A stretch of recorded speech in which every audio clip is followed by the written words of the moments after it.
One of the things that you know this full well that I try to do is think, what would our political opposition say about our opinions, about the stories we cover, all of that, right?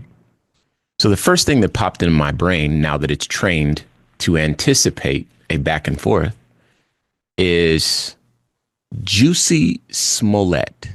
I don't know if I'm saying that, or Jussie Smollett. I feel like Dave Chappelle's saying juicy, so that's how I'm saying it.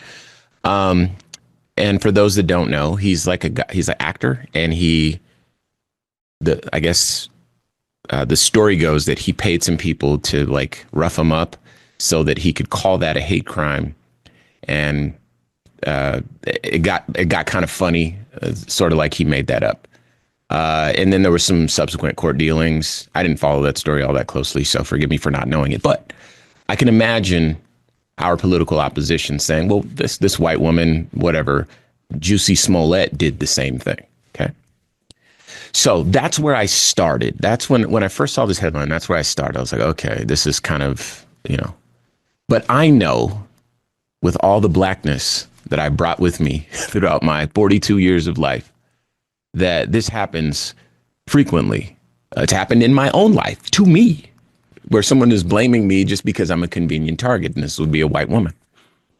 But also I know the stories. I know the Emmett Tills. I know, like I grew up with this stuff. So I did myself a favor and I Googled, like, okay, just if I had to have a conversation, somebody bringing Juicy Smollett to my table saying, oh, it's the same thing.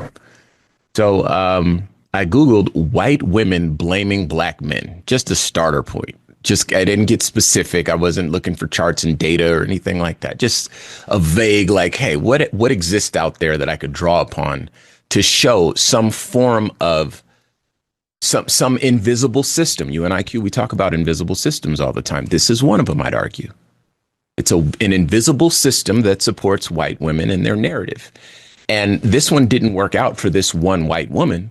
But the system exists, as illustrated by the fact that she just was like, oh, I could just say a couple black guys did whatever and then get sympathy, or whatever her thing is. She knows that system exists. We all know that system exists, and it's invisible.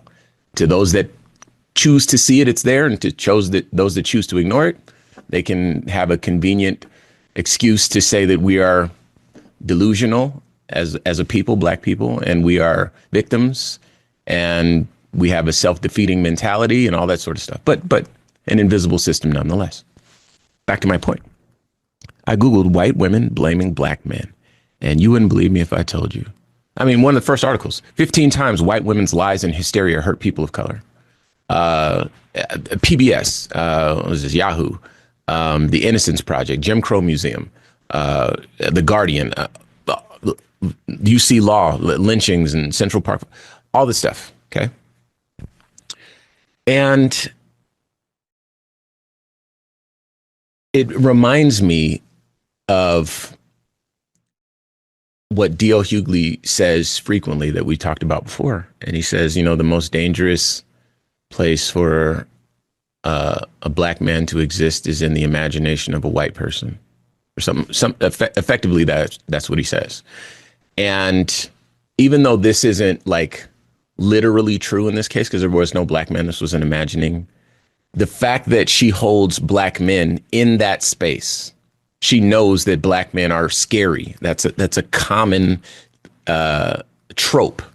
That's a stereotype associated with us. That's a characteristic associated with us, that we're scary, we're criminal, we're whatever. She leaned into that, and at the same time leaned into her white womanness, those white woman tears, created this story, and then had people on social media going crazy with real world implications for people who look like you and me and Chris and Kevin and Terry too, and I don't even want to get to our children, but real world implications as a result of this invisible system supporting this one specific type of person. And I think that that's decidedly different than what happened with Juicy Smollett. So